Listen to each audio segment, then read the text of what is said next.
कांग्रेस को लेकर हरियाणा में मुसीबतें बढ़ती हुई दिख रही हैं या इस समय बीजेपी के पास हरियाणा में जीतने के लिए कोई मास्टर स्ट्रोक नहीं बचा है? जिस समय प्रधानमंत्री नरेंद्र मोदी, अमित शाह और पिछले कुछ समय में स्मृति ईरानी के भी टॉप क्लास पे रॉबर्ट वाड्रा रहे हैं करप्शन के चार्जेस को कांग्रेस में उठाते हुए। इसी विषय पे हमारे साथ बातचीत करने के लिए रॉबर्ट वाड्रा जुड़ रहे हैं। सर, शुक्रिया हमसे बातचीत करने के लिए।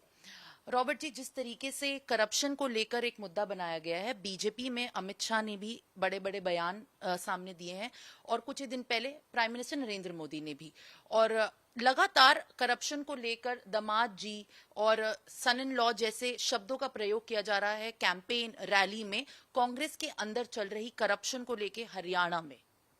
देखिए, मैं चाहे जो भी कहूँगा कम होगा कि जितने भी आरोप प्रधानमंत्री ने और बीजेपी के कई नेता ने लगाए हैं वो बेबुनियाद और खोखले आरोप थे।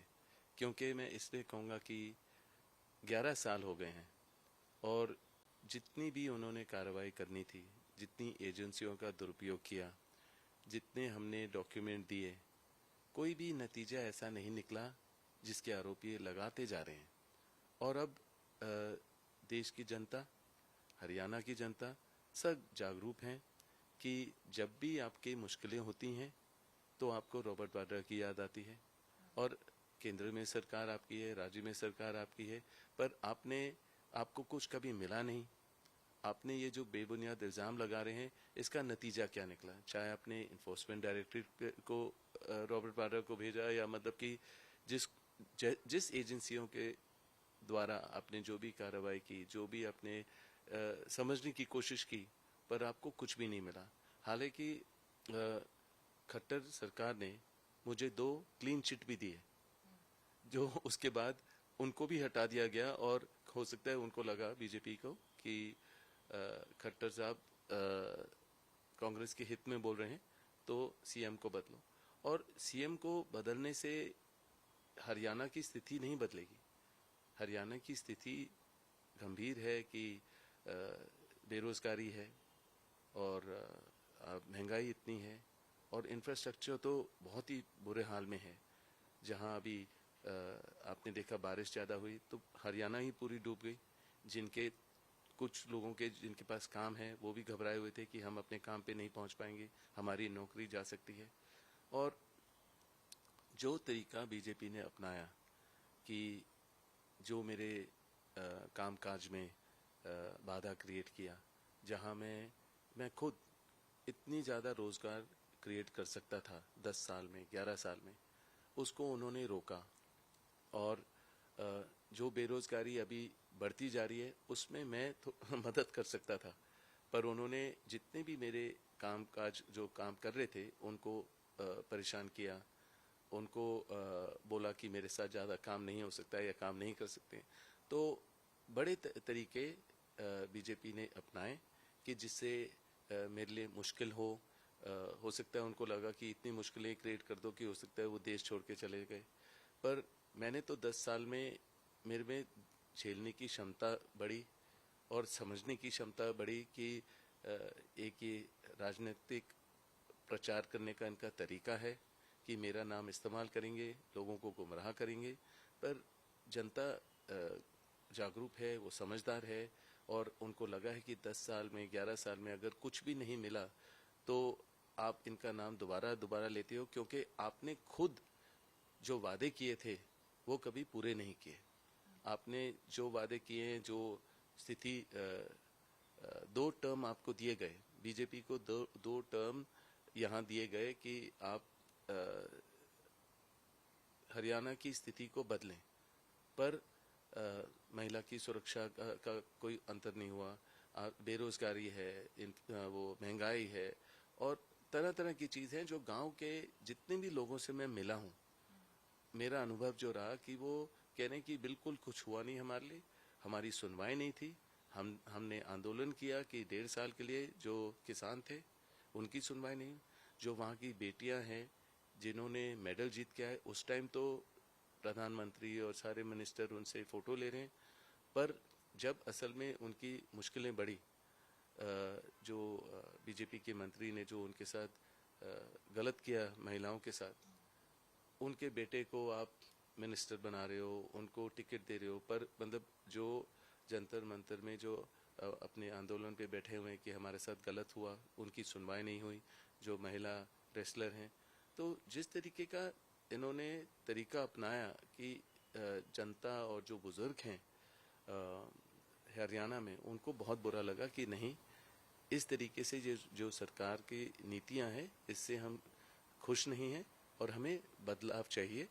और मैंने देखा है और मेरी पूरा अनुभव है कि कांग्रेस को भारी बहुमत से जीत होगी और बदलाव आएगा और प्रगति होगी कांग्रेस के द्वारा।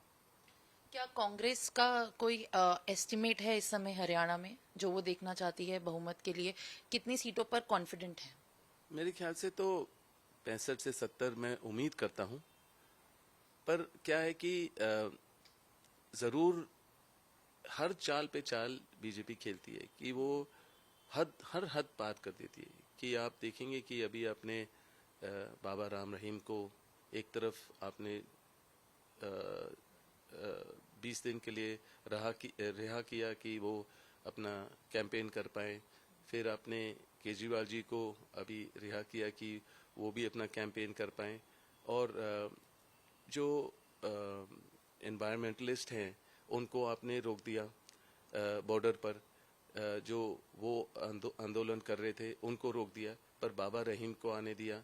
तो ये जो तरीके हैं जो बीजेपी अपनाती है, लोग समझदार हैं, उनको पता है कि वो किसी हाल पे भी मेरा नाम तो लेते ही हैं, चाहे प्रधानमंत्री हो या होम मिनिस्टर हो अमित शाह जी हो, या आप देखेंगे कि स्मृति ईरानी भी कभी भी नहीं निकली, वो जब मिनिस्टर थी कभी भी नहीं निकली महिला रेसलर से मिलने के लिए, या मणिपुर गए कि जो अत्याचार महिलाओं के ऊपर हो रहा है कि थोड़ी उनके ऊपर बात करें, पर वो ही घिसी पिटी कहानी कोई फोटो लेकर कि मिल गया रॉबर्ट वाड्रा के ऊपर, पर कभी भी कुछ आरोप जो ये है कि उसको प्रूव नहीं कर पाए, कोई भी उसका सही चीज जवाब नहीं दे पाए कि मिला क्या उन्हें।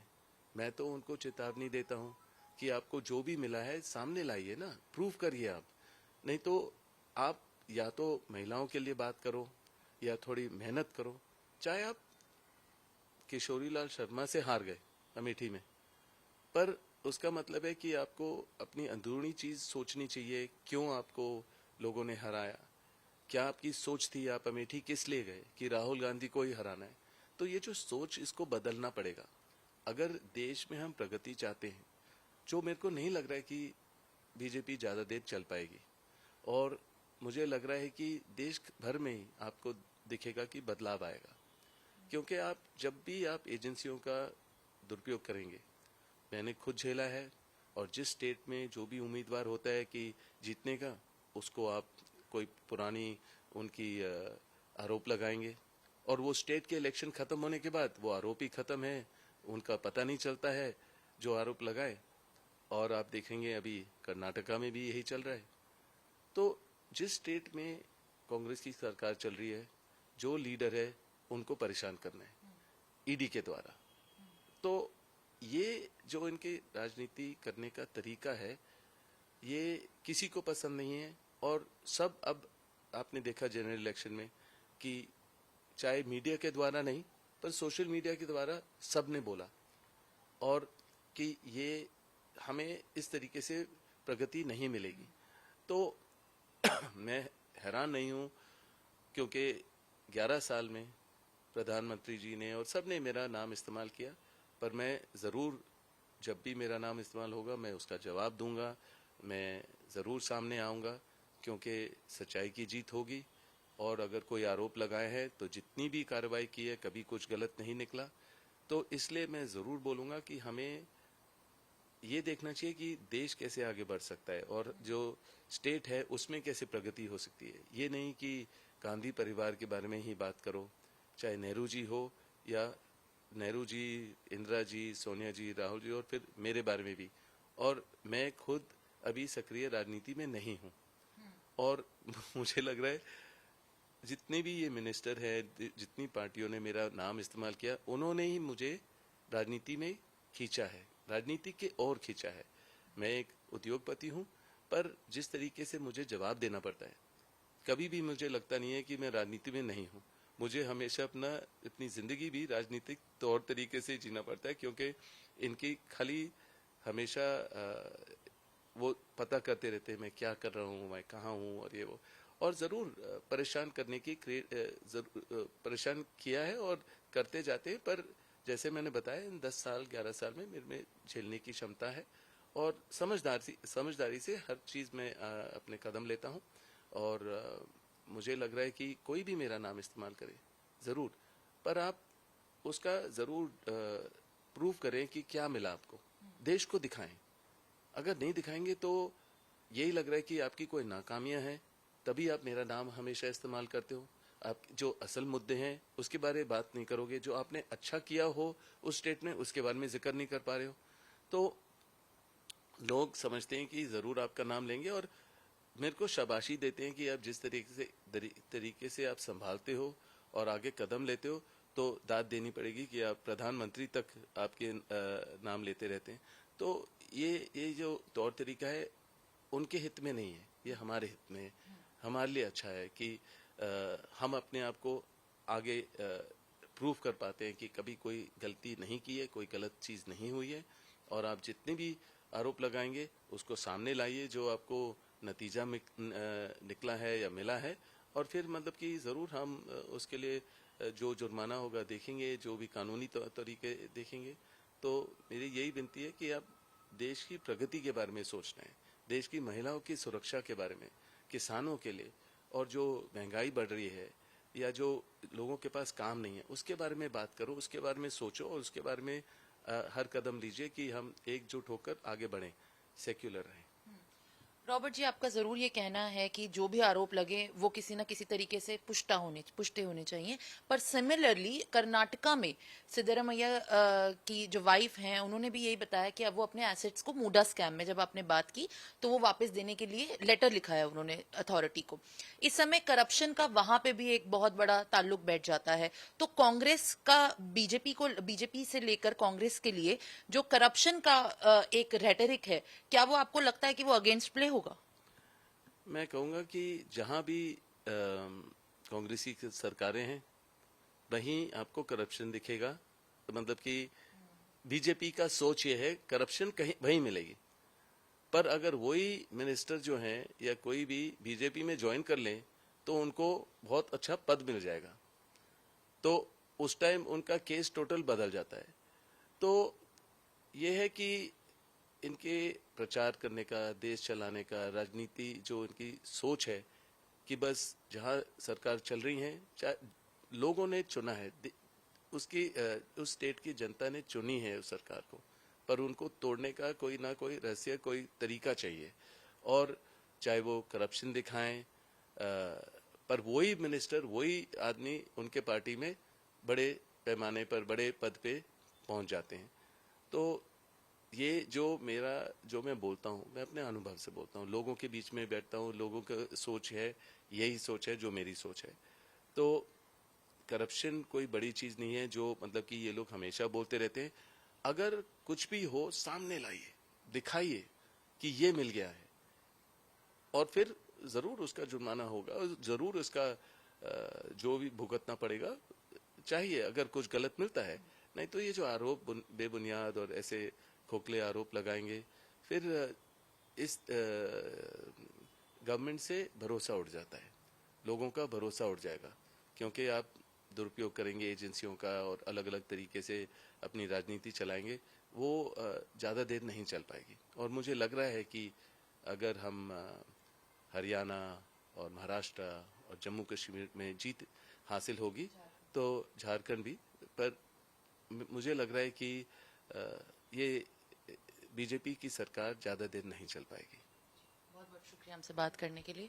तो बीजेपी की सरकार ना ज्यादा चल पाने का दावा और कांग्रेस के लिए ये कहना कि आरोपों के साथ उनकी पूरी पुष्टि करके ही आगे बढ़ावा देना हरियाणा में, ये थे कुछ अहम बातें जो कांग्रेस के रॉबर्ट वाड्रा ने हमें बताई न्यूज एक्स पे, इंडिया न्यूज पे। This is Simran with video journalist of Desh for India News. For more such videos, subscribe to the NewsX YouTube channel, hit the bell icon.